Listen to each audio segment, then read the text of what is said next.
Hello, everybody. Thank you so much for being here. This is day 2 of the BookFest, Fall 2021. And I am so honored to have in conversation with us Dr. Chanda Prescod-Weinstein, dreaming a world where everyone experiences the wonders of the universe. Her vision of the cosmos is vibrant and buoyantly non-traditional, and it's grounded in Black feminist traditions. She is the author of The Disordered Cosmos, A Journey into Dark Matter, Spacetime, and Dreams Deferred.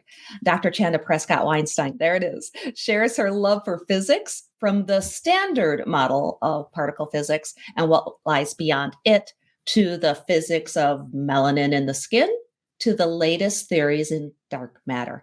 And she does it all with new spin that's informed by our history and our politics, and even by the wisdom of Star Trek. One of the leading physicists of her generation, Chanda is also one of fewer than 100 Black American women to earn a PhD from a department of physics. She is an assistant professor of physics and astronomy and core faculty in women's and gender studies at the University of New Hampshire. She is also a columnist for New Scientist and Physics World. Her research in theoretical physics focuses on cosmology, neutron stars, and dark matter, and she is active in Black feminist science, technology, and society studies. Essence magazine recognized her as one of the 15 Black women who are paving the way in STEM and breaking barriers. She has been profiled in several venues, including TechCrunch, Ms. Magazine, Huffington Post, Gizmodo, Nylon, and the African American Intellectual History Society's Black Perspectives. A co-founder of the Particles for Justice movement, she has received the 2017 LGBTQ plus Physicists Acknowledgement of Excellence Award for her contributions to improving the conditions for marginalized people in physics, as well as the 2021 American Physical Society Edward A. Boucher Award for her contributions to particle cosmology. Dr. Chanda Prescod-Weinstein, thank you so much for being here. It's a pleasure to have you. Thank you so much for having me. Excited to be here. I'm gonna start with a question. Just plucked it straight out of your amazing book. Tell me now, today, why do you love quarks?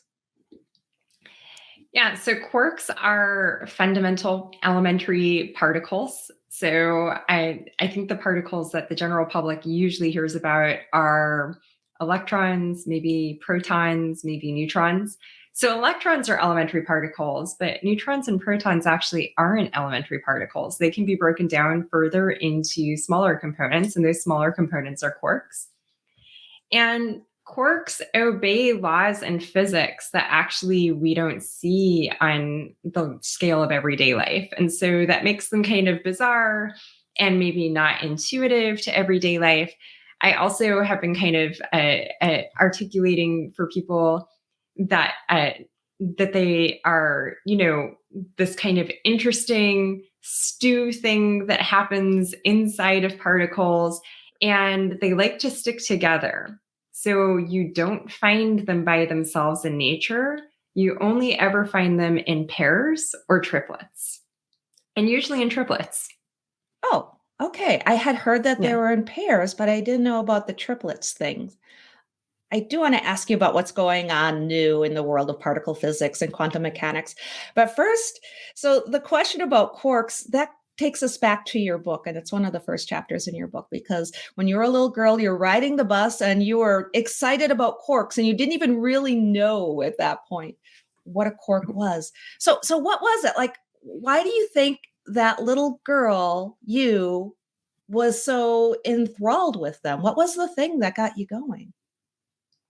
I think the bigger picture here is the standard model of particle physics, which is basically everything that we have ever seen is described in this very organized model that has all of these pieces that come together. So you have electrons, you have the different types of quarks, you have muons, you have tau particles, you have the photon, which I think maybe people have heard of. It's the particle of light, right?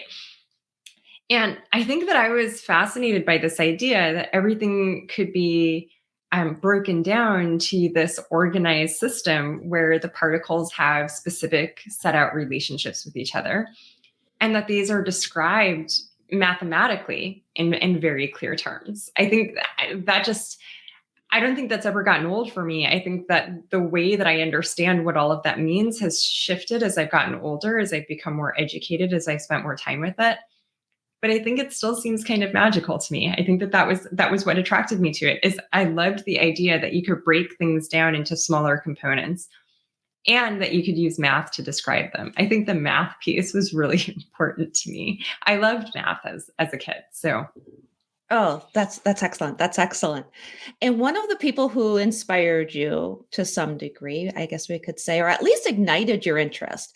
Can we talk about Vera Rubin? Because I think it was Vera Rubin. I was reading an article about her because she was, for lack of a better term, she was overlooked, snubbed by the Nobel Prize in Physics. And she still is. So can you tell us about her and what it was about her and her research that ignited your passion?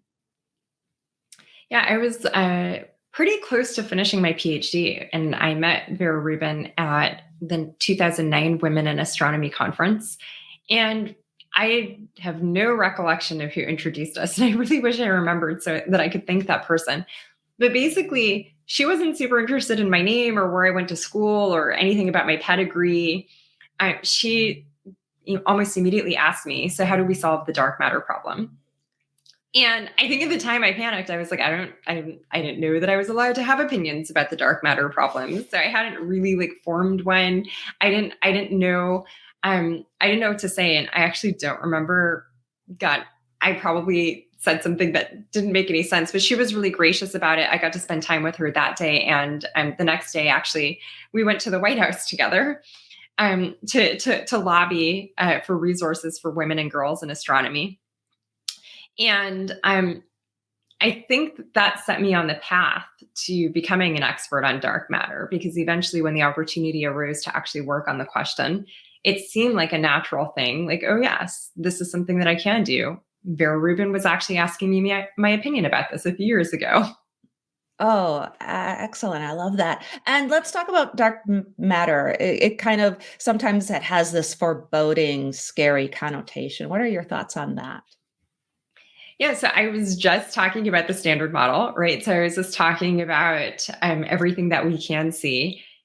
Actually, everything that we can see, whether you're talking about like the trees outside my window, your computer screen right now, yourself, the stars in the sky, all of that stuff seems like it's what fills the universe. But actually, the universe is mostly filled with stuff that we can't see. So the majority of the energy matter content in the universe is actually something called dark energy. We have no idea what that is. We just know it's causing this the expansion of space-time to accelerate. And then the majority of the content that acts that gravitates like matter, that gravitates like the everyday stuff, is something that we call dark matter. In the case of dark matter and really dark energy, they're not actually dark. Like they don't my sweatshirt has some dark color in it, right? My hair is a dark color. Dark matter is not dark. It doesn't have color. It's actually invisible. So it should probably be called invisible matter or transparent matter. And there's nothing to be afraid of. It's going through your body right now, probably, and you're fine. Or it's around you and you're fine. Oh, yes, it is. We're Yes. perfectly okay. Yes. Okay. You outline in your book, it really is a bold new approach to science and society. And it has the foundational belief that we all have a fundamental right to know and love the night sky. I love that. Can you talk about that approach? This came out of this idea that the night sky and access to the night sky is a fundamental human right that we don't talk about. Is something that came to me while I was at an observing run. So I was with observational astronomers in Chile, in the Atacama Desert in Chile, with Paul Schechter, who's a retired professor at MIT. And he had taken me on a tour of all the facilities. It was actually this like incredibly magical experience. And at some point, we're just there under the southern night sky. And I'm looking up and I'm thinking, this is what my ancestors grew up under. This is what our species evolved under. And I grew up next to a freeway in Los Angeles in the 80s and 90s in smoggy Los Angeles. And I didn't get to grow up under this. I didn't get to see this.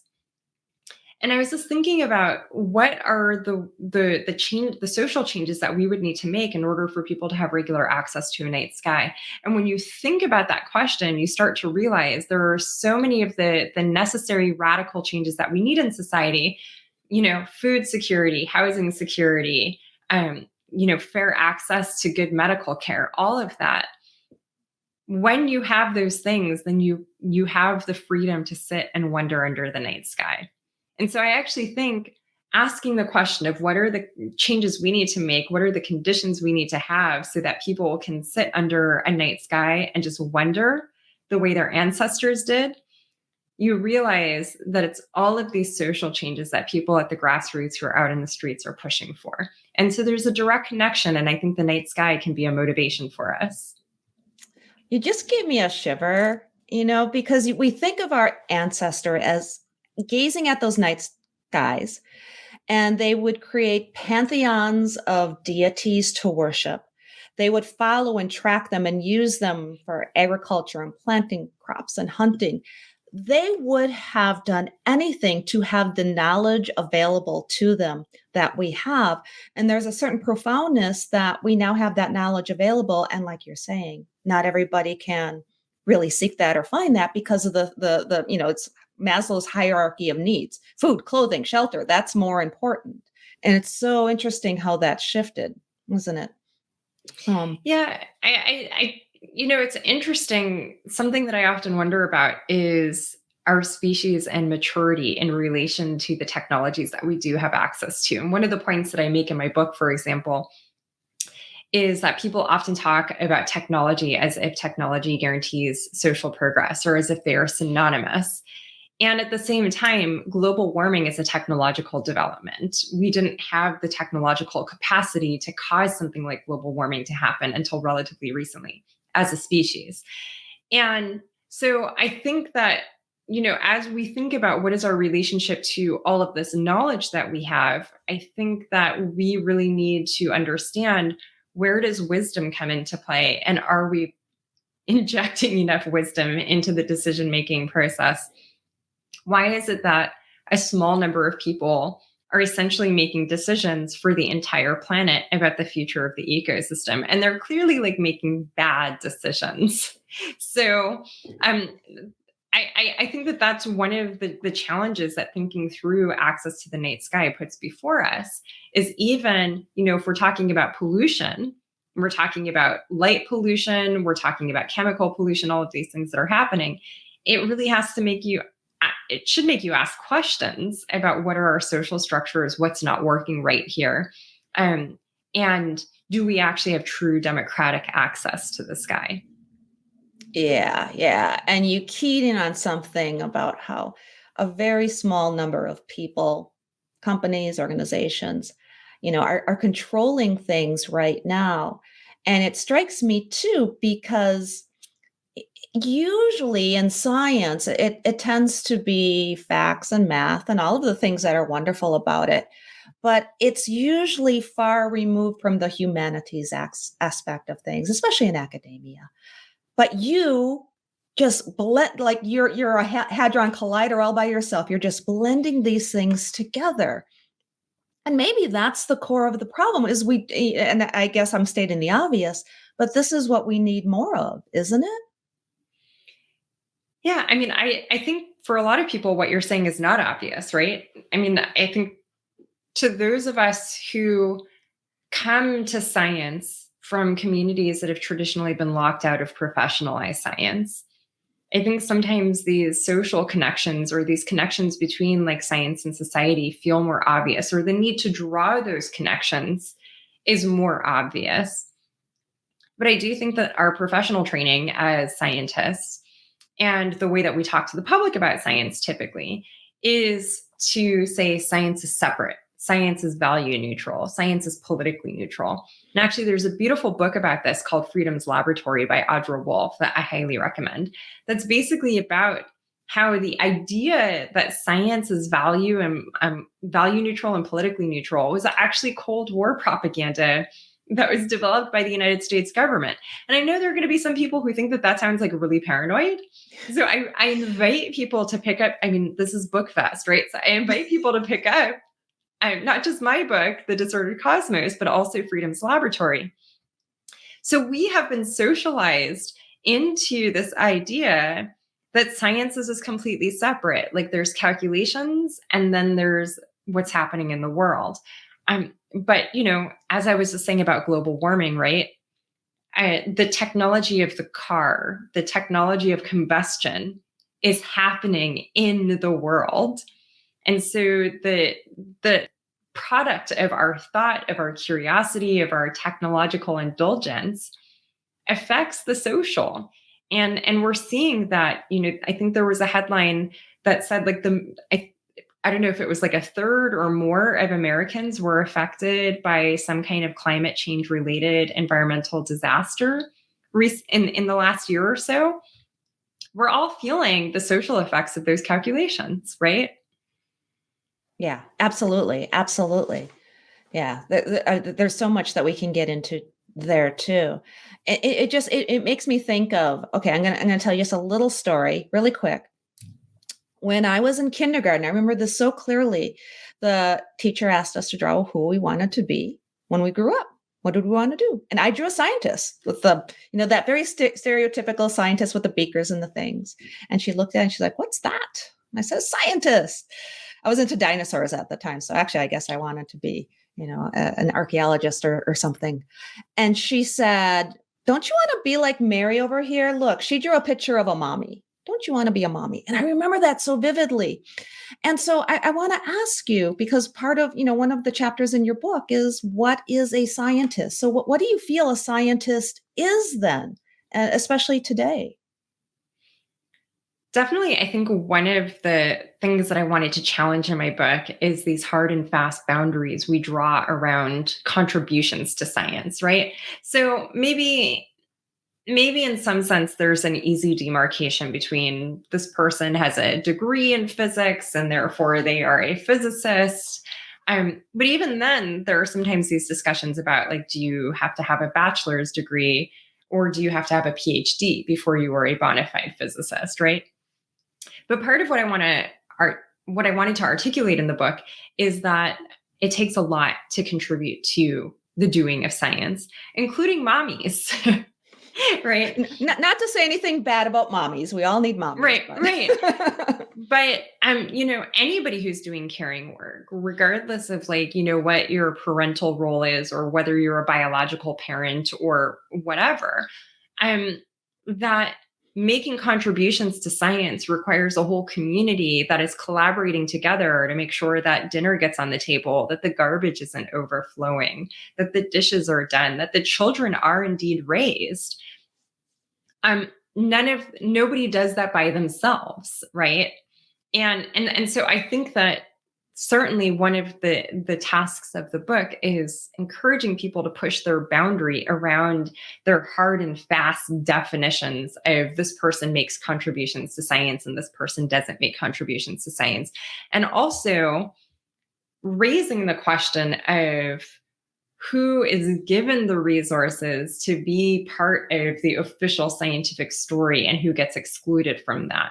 So, it's interesting. I don't think we'll ever hear a story of someone who was socially assigned male at birth having a teacher being like, "Well, you drew a picture of a scientist, but, maybe you should think about being a daddy instead," right? Like that, we don't live in that iteration of the universe, right? And so there is this question there of how people who are assigned female at birth are typically discouraged from following their curiosity. Like you were curious about dinosaurs, and even at a very young age, like I'm, in some sense, like I think of it as just like genuine.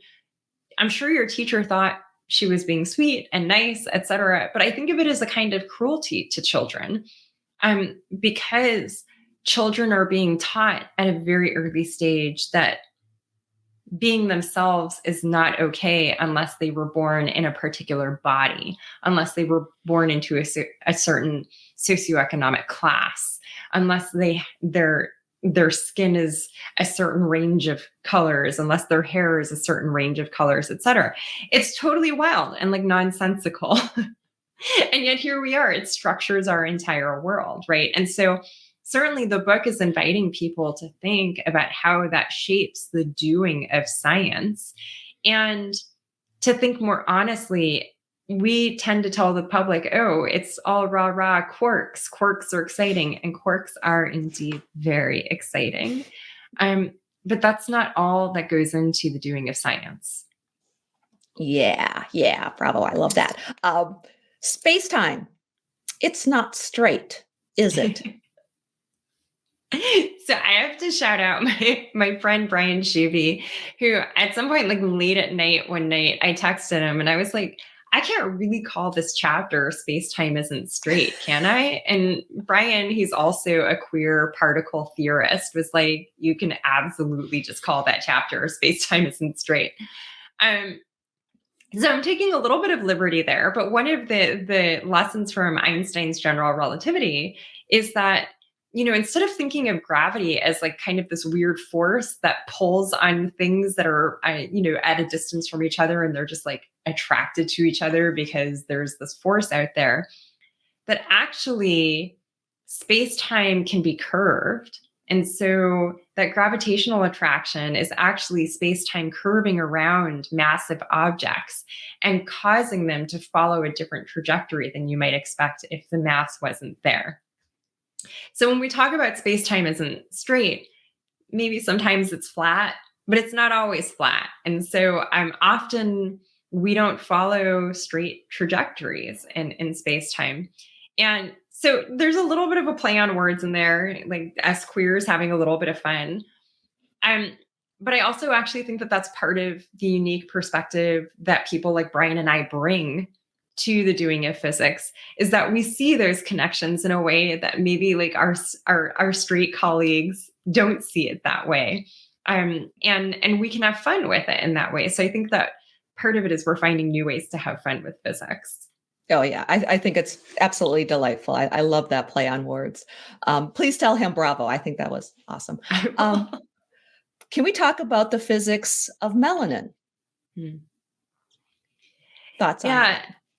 So this is a chapter in my book that is based on an essay that I published in the winter 2017 issue of Bitch magazine. And this was the hardest chapter in the book, even though I thought it was going to be the easiest chapter in the book. Part of it was the idea behind it was me thinking about color and the fact that in astrophysics, we think about color a lot. We look at the color of a star, and to first order, it tells us information about what temperature the star is. We look at the details of the different frequencies where the light is strong and the frequencies where the light is less strong, and that tells us information about what the star is composed of. So spectroscopy is an important part of doing astronomy, and it's actually I'm teaching it to my astrophysics class right now, and I love spectroscopy. It's so much fun. And at some point, I realized that I had like never really thought about that in the context of the color of my skin, the color of my mother's skin. And so I decided to spend time actually trying to connect my scientific interests with understanding like what is the physics of melanin, essentially. And that continues to be a chapter that I feel like I'm constantly revising. So actually the paperback will be coming out in May, and I revised the chapter for the paperback. Oh, and it's because my relationship to melanin is constantly changing. I'm deepening my understanding. And I think part of what's interesting for me as a Black woman, as a light-skinned Black woman, is that the physics of melanin is where my physics interests, my scientific interests, and my body meet in some sense. And that's a natural way where the social and the scientific meet for someone like me. And so part of the chapter is shaped by me reckoning with the different ways that this is physics, but it is also about the social construction of race. It is also about the history of scientific racism. It is also about the history of understanding what it means to be Black and who is Black and what that word means in a human context.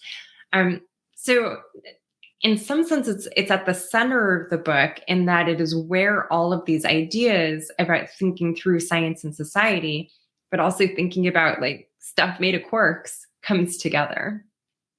Yeah, yeah. And the melanin, it's really just a matter of what location you have on the planet and how much you wanted to protect. It protects you from the sun is basically what it is.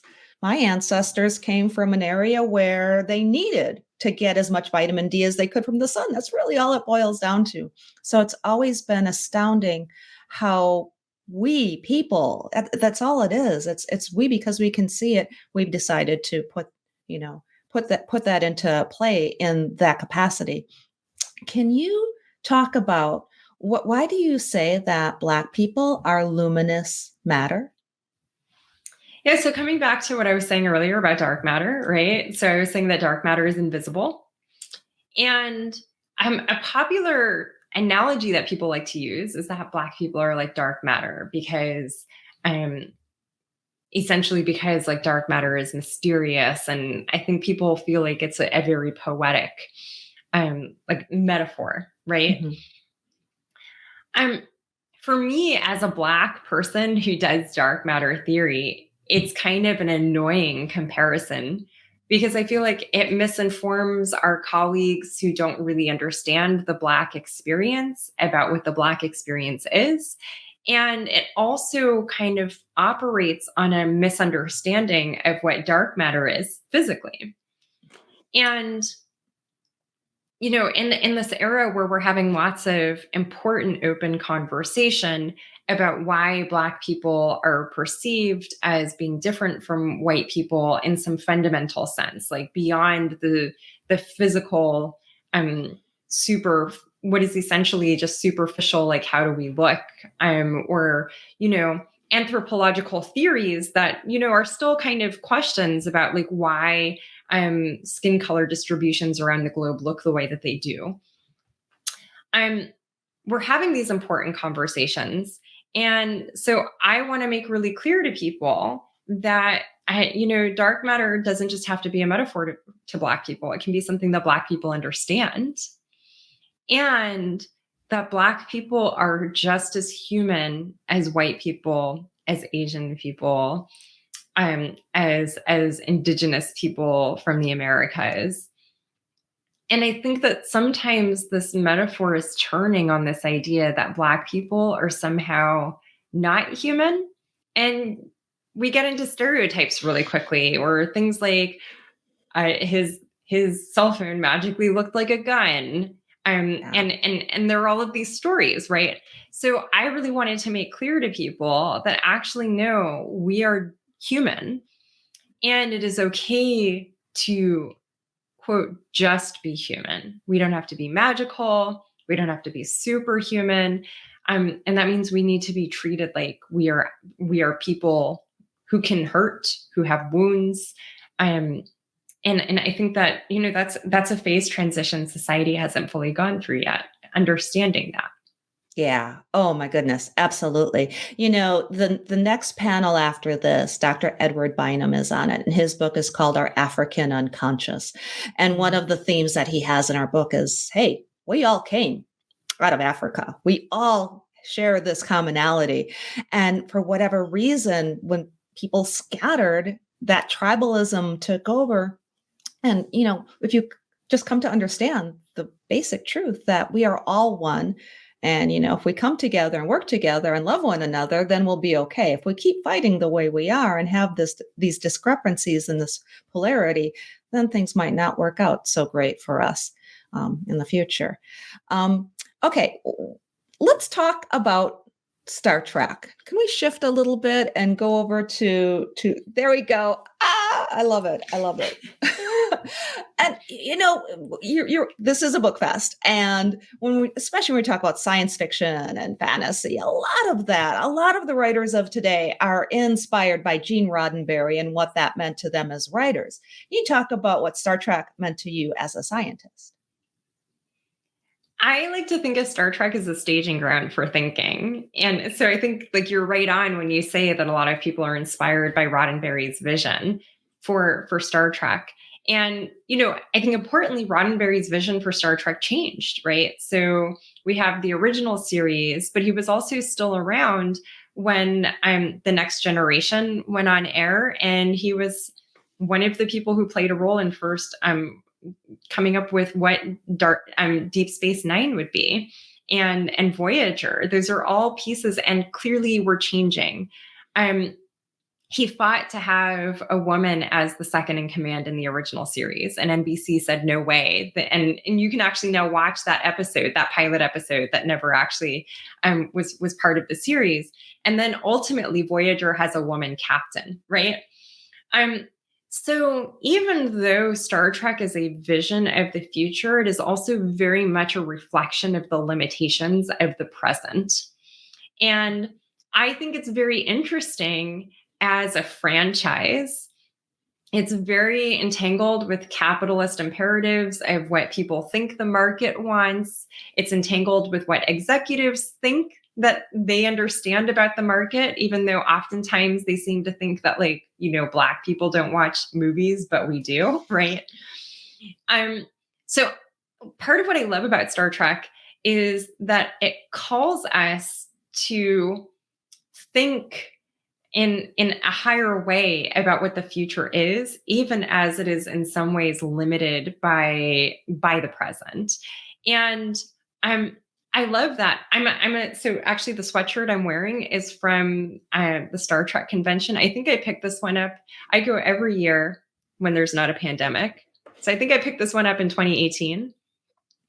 And one of the things I love about going to the convention is that it's an incredible community of people who, generally speaking, share the values of infinite diversity and infinite combinations. That's something that we talk about a lot. A lot of people actually have that tattoo. And it feels like a homecoming of being among a community that's like, yes, we can build that world. And I think what I'm always thinking about is let's build a better one than the one that we see in Star Trek. So I don't think Star Trek is perfect, but I think it invites us to think about, and it gives us something to think with. Yeah, absolutely. Now, chapter 14 of your book is titled Black Feminist Physics at the End of the World. You want to talk about that for a little bit? Yeah, it's probably worth talking about where that title came from. I've been talking about climate change in this conversation. And so I think that things seem even more pressing, right? So I wrote this book before there was a pandemic. I wrote it before the catastrophic wildfires in California in 2020 and now this year. And I'm from Southern California, right? So for me, it's deeply personal. I've mentioned redwoods in the book for no particular reason, except that I felt like giant sequoias belonged in my book because I loved them so much. And so it's been devastating to watch them burn and to know that we've lost whole giants that have been here for hundreds of years, right? We're really talking about a species that is so part of the climate that we don't even know our world without it. And so in a lot of ways, it feels like the world is ending. And I think in many ways, the world is ending. The world as we understood it before global warming is ending. Our species has not seen something like this, at least in many millennia. And I don't even really think in some ways we were the same species the last time anything this drastic happened to the climate. And so I'm thinking a lot about what is our response to all of that. It cannot be to just sit around and be like, well, it's happening. That's the end of the conversation. I come from a family of organizers, a family of activists. And so my response is always, we got to be doing. And sometimes that doing involves thinking. And so I'm trying to think about what is the physics, what is the physics community we need? What is the way that we need to be thinking about doing science, doing technology that can move us into a better direction? So coming back to that, Star Trek future, early iterations of Star Trek actually thought that this time period in human history was going to be terrible. And unfortunately, they were not wrong. It also envisioned the possibility that we would get through it somehow. And so really that chapter, when I'm talking about Black feminist physics, is I'm thinking about the orientation of Black feminism towards a world where we are in better relations with each other, where we are caring for each other. And what does it mean to be doing physics in that context? That I'm trying to think about and ask questions really at the end of the day. What do I need to be doing to orient us in the right direction? I have a time machine for you, Chanda. I'm going to ask you to step into my time machine, and we're going to go back in time so that you can meet your 10-year-old self, 8-year-old self when you're on that bus. What would you like to tell yourself? I don't know. It's possible I'm not great with kids. So I'm thinking that the first thing that I think I want to say is like, it's going to be harder than you think, but you should keep going. I like that. I like that. Okay. I think I needed to be able to remember that as a teenager and as someone in her early 20s that, well, someone told me it was going to be harder than I think, but I should keep going. And so that's a good age to hear that, I think. Yeah. Yeah. Well, it's true. I mean, when the going gets tough, it's so easy to just give up and just say, "This is too tough. This isn't for me." Mm, But you didn't do that, and other people shouldn't either, because it's worth fighting for on yes. so many levels. Yes. I'm going to go farther back in time. You can pick the place and you can pick the person. If there's a scientist in history or somebody in history, who would you go back to talk to, and why? I would be interested to talk to Benjamin Banneker. So he was a freedman. He was an African American astronomer. He was a contemporary of Thomas Jefferson's. He actually chewed Thomas Jefferson out for being a racist. And unfortunately for us, that exchange with Jefferson is among the few communications of Banneker's that we still have, because actually most of his papers were destroyed. And so I have this like deep curiosity to have a conversation with Benjamin Banneker to better understand all of the things that we have lost because of the fire where his papers were destroyed.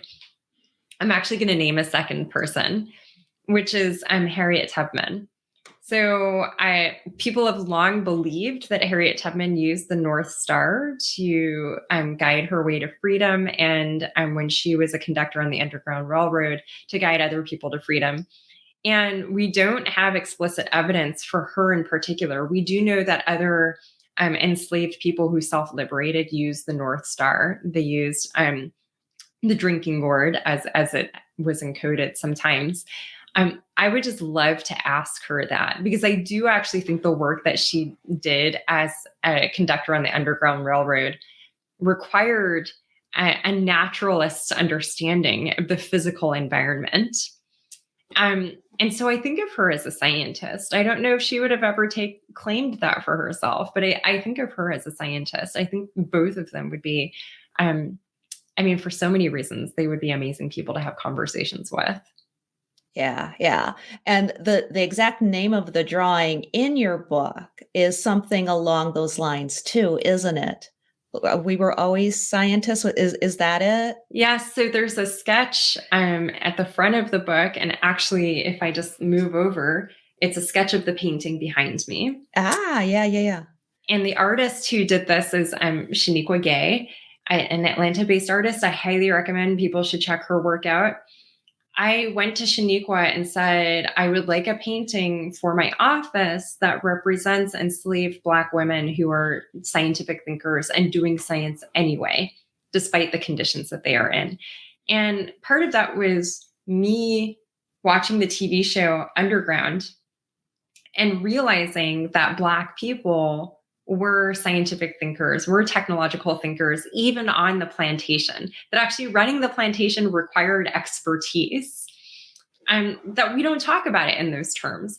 And it made me realize that even though in some ways I'm a barrier breaker in the professional spaces that I am in, that I am part of a long tradition of rational knowledge production, of what we might call scientific thought. I'm part of a long Black scientific tradition. And I wanted to make sure that I always had a reminder that those ancestors are there, and also a reminder that I belong in the room because they've been in the room the entire time, even when they weren't being recognized for their presence in the room.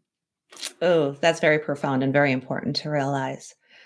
Okay, we're going to step back in that time machine, and now we're going into the future. Where would you like to go? What would you like to see? What do you see for us in tomorrow? Man, this is like a rough question during the pandemic, because there are like so many basic places I would like to go. Like I usually go to Seoul, Korea to look at contemporary Korean art every year. And I haven't done that in 2 years now. And I'm like desperate to go back to Seoul. I know that wasn't actually what the question was about, but those are like, in some sense, the pandemic has made our dreams simpler than